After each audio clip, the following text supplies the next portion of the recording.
Olá! Hoje nós vamos estudar os capítulos 20 a 22 do livro de Êxodo. A respeito do capítulo 20, no geral, aqui são registrados os 10 mandamentos, que foram escritos pelo próprio Deus em 2 tábuas de pedra e entregues a Moisés e ao povo de Israel. A guarda dos mandamentos proveu um meio de Israel procurar viver em retidão diante de Deus, agradecido pelo seu livramento do Egito. Ao mesmo tempo, tal obediência era um requisito para os israelitas habitarem sempre na terra prometida. Os 10 mandamentos são um resumo da lei moral de Deus para Israel e descrevem as obrigações para com Deus e o próximo. Cristo e os apóstolos afirmam que, como expressões autênticas da santa vontade de Deus, os 10 mandamentos permanecem obrigatórios para o crente atual. Os 10 mandamentos resumem-se no amor a Deus e ao próximo. Guardá-los não é uma questão de práticas externas, mas também requer uma atitude do coração. Logo, a lei demanda uma justiça espiritual interior que se expressa em retidão exterior e em santidade. Já os preceitos civis e cerimoniais do Antigo Testamento, que começam ali a partir do capítulo 21, que regiam o culto e a vida social de Israel, já não são obrigatórios para o crente atual.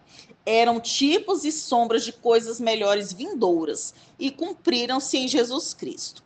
Então, agora vamos falar sobre os versículos do capítulo 20. Do versículo 2 do capítulo 20, antes de Deus nos dar os 10 mandamentos, ele nos faz lembrar quem ele é e o que faz por nós.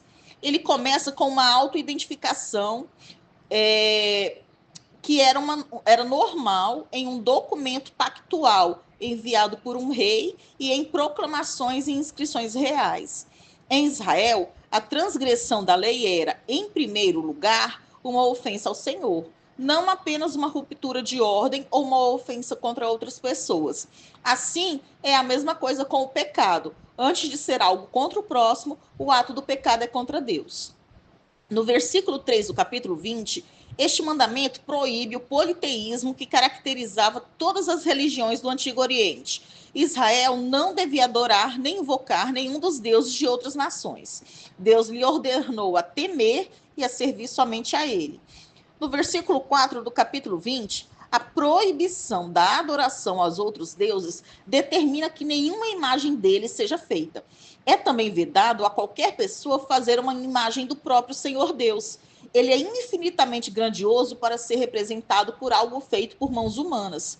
O segundo mandamento, no que concerne ao crente em Cristo, proíbe a feitura de imagens de Deus ou de criaturas, com o propósito de adoração, oração ou qualquer outro tipo de auxílio espiritual. Versículo 5 do capítulo 20. Deus zeloso. Quando usada essa expressão a respeito de Deus, essa palavra descreve a sua paixão por seu santo nome, um zelo que exige a devoção exclusiva de seu povo. No versículo 7 do capítulo 20, tomar o nome do Senhor em vão inclui o fazer uma falsa adoração, uma falsa promessa usando esse nome, pronunciá-lo de modo hipócrita ou leviano, usar o nome do Senhor para encobrir falsidades, ou usá-lo em encantamentos ou adivinhações, e amaldiçoar e blasfemar envolvendo esse nome. O nome de Deus deve ser santificado, honrado e respeitado por ser profundamente sagrado e deve ser usado somente de maneira santa. Dos versículos 8 a 11 do capítulo 20, o dia do Senhor no Antigo Testamento era o 7º dia da semana. Santificar aquele dia importava em separá-lo como um dia diferente dos demais, cessando o labor para descansar, servir a Deus e concentrar-se nas coisas respeitantes à eternidade, à vida espiritual e à glória de Deus. A observância do dia do Senhor por Israel era um sinal de que Israel pertencia a Deus. Lembrava ao povo o seu livramento da escravidão do Egito. O sábado não era para ser uma carga, mas um bendito alívio do trabalho árduo. A santidade do dia separa-o para o Senhor, a fim de que os filhos de Israel desfrutem de seu descanso celebrando a obra de criação e redenção. No versículo 12 do capítulo 20, é o quinto mandamento. Ele volta-se para as relações humanas, começando pela família. A honra aos pais é a âncora da sociedade e liga os filhos aos pais na comunidade da fé. O desrespeito aos pais era uma questão séria, pois também desonrava o Senhor. Este mandamento abrange todos os devidos atos de bondade, ajuda material, respeito e obediência aos pais. Abrange também palavras maldosas e agressão física aos pais, no sentido de condená-las. No capítulo 21, Deus estabeleceu a pena de morte para quem ferisse ou amaldiçoasse seu pai ou sua mãe. Assim, fica demonstrada a grande importância que Deus atribuiu ao respeito pelos pais. O versículo 13 do capítulo 20 é o sexto mandamento, que proíbe o homicídio deliberado, intencional e ilícito. Deus ordena a pena de morte para a violação desse mandamento. Esse mandamento não era aplicado a Israel durante os períodos de guerra. No versículo 14 do capítulo 20, falando do sétimo mandamento, ele proíbe o adultério e abrange a imoralidade e todos os demais pecados sexuais. O adultério, isto é, a infidelidade de um cônjuge ao outro, é tão abominável aos olhos de Deus que a Bíblia inteira condena esse pecado. A Bíblia ensina o seguinte a respeito do adultério. Ele transgride a lei moral de Deus expressa nos 10 mandamentos. Na lei do Antigo Testamento, o adúltero era punido com a pena de morte.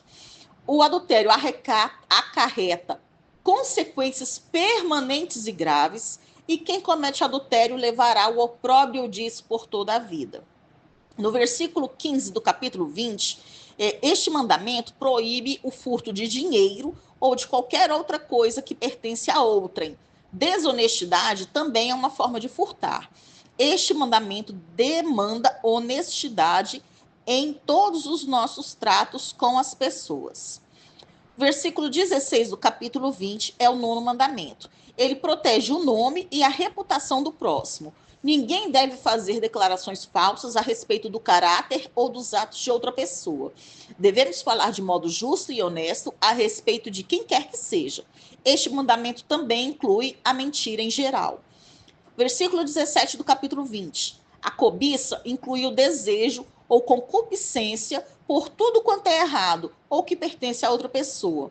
Essa lei, bem como as demais, desmascara a depravação do homem e da mulher e os conclama a buscarem graça e poder moral da parte de Deus. Dos versículos 18 a 21 do capítulo 20, as coisas prodigiosas que Israel viu e ouviu no Sinai causaram assombro ao povo, o qual recuou para o lado oposto do vale. Moisés lhes falou para não temerem, a ponto de fugirem amedrontados.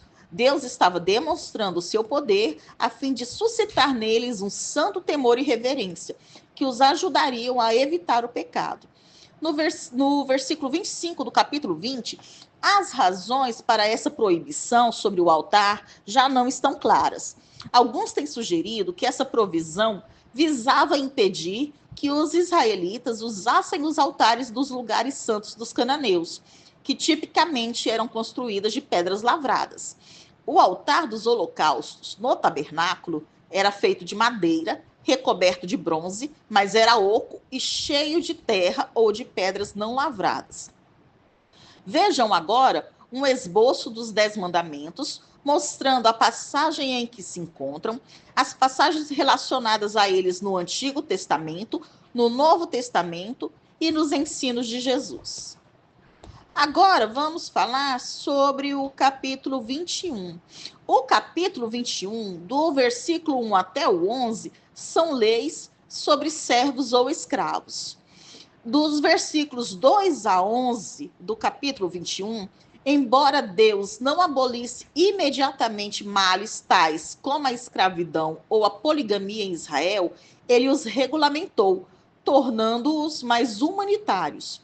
Por um lado, tais práticas nada tinham com o padrão de Deus. Ele as permitiu por algum tempo, por causa da dureza do coração humano. Essas leis de Deus sobre a escravidão eram muito mais humanitárias do que os costumes das nações de então, em derredor de Israel. Essas regras para escravos hebreus aplicavam-se tanto a homens como a mulheres. Um israelita podia escolher se tornar escravo para pagar uma restituição por furto, para reembolsar uma dívida ou para obter comida e abrigo em tempos difíceis. É proibida a imposição de escravidão a um israelita. E embora a vida dos escravos pudesse ser difícil, havia penalidade para maus tratos e os escravos que fugissem não deveriam ser entregues a seus senhores. Um esposo podia vender a esposa como escrava, assim como um pai podia vender um filho. A servidão, ela poderia durar até 6 anos no máximo. Dos versículos 12 a 17 do capítulo 21, no versículo 12 começa-se a listar as leis contra a violência. Era necessário, pois no Oriente Antigo o conceito de vingança era muito comum e popular, e não havia quem impusesse limites.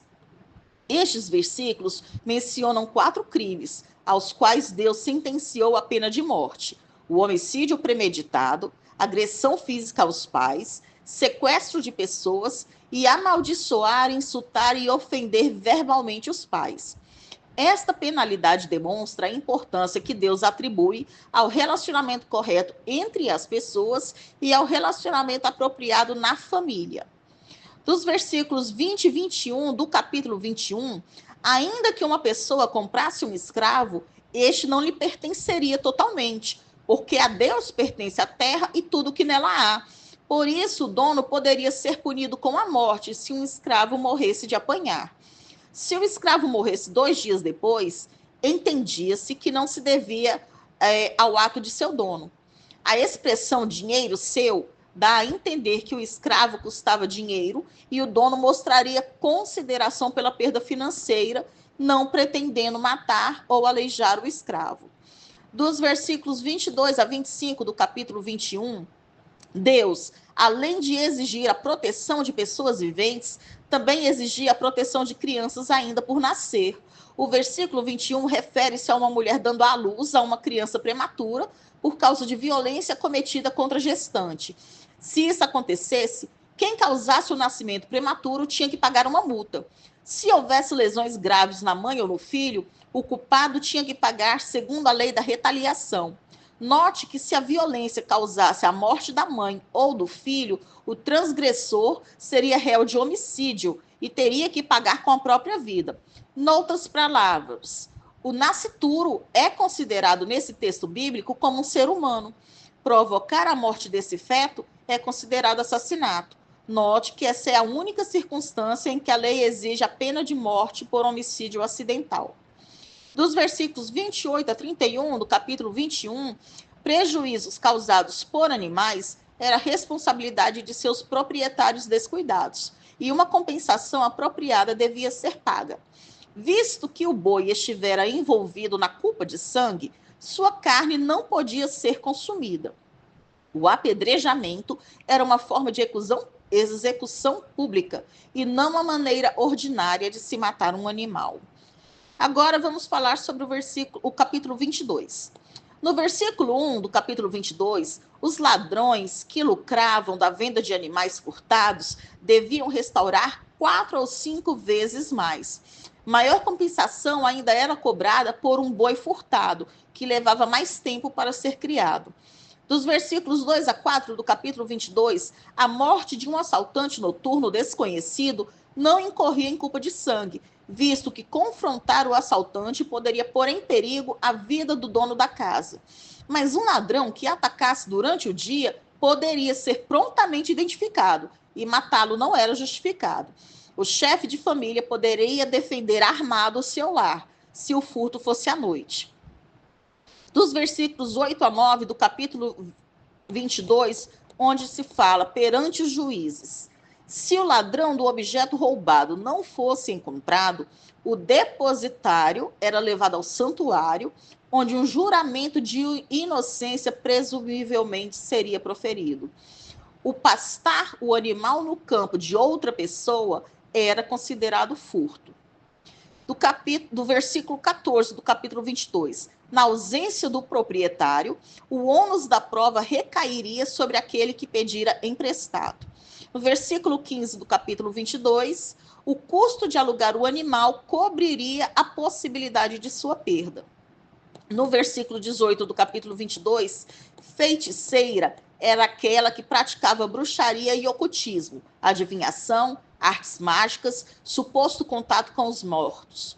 Buscar poder, orientação ou conhecimento do sobrenatural concernente aos mortos ou mediante práticas ocultistas era e continua sendo uma abominação para Deus.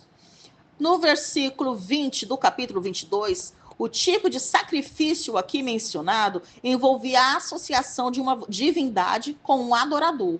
Os israelitas só deveriam ter comunhão com o Senhor. Dos versículos 21 a 26 do capítulo 22, os israelitas deveriam se lembrar de seu tempo no Egito, de tudo que sofreram e de que o Senhor agiria em defesa dos membros mais fracos e vulneráveis. Os forasteiros eram habitantes temporários em Israel, sem o apoio de suas famílias, mais ou menos como for o caso do povo de Israel no Egito. As viúvas e os órfãos, aos quais poderiam faltar defensores da família, são uma solicitude especial de Deus. Ele ouviria o clamor deles e os vingaria. Sobre o penhor, que consistia em um artigo de vestuário necessário para o aquecimento à noite, ele precisava ser devolvido antes que a sua ausência causasse algum sofrimento. Deus proibiu a cobrança de usura, de juros, sobre empréstimos aos necessitados, visando a atender suas necessidades básicas. Deus queria evitar que os pobres fossem explorados pelos ricos. Essa lei, no entanto, não proibia o empréstimo de dinheiro com juros razoáveis, com propósitos comerciais aos não israelitas. O versículo 29 do capítulo 22, as primícias simbolizavam o direito que Deus tem sobre tudo. Os israelitas não deveriam reter essas ofertas. E o versículo 31 do capítulo 22, a carne não teria sido apropriadamente drenada de seu sangue, por isso não podia haver o consumo. Encerramos aqui o estudo dos capítulos 20 a 22 do livro de Êxodo.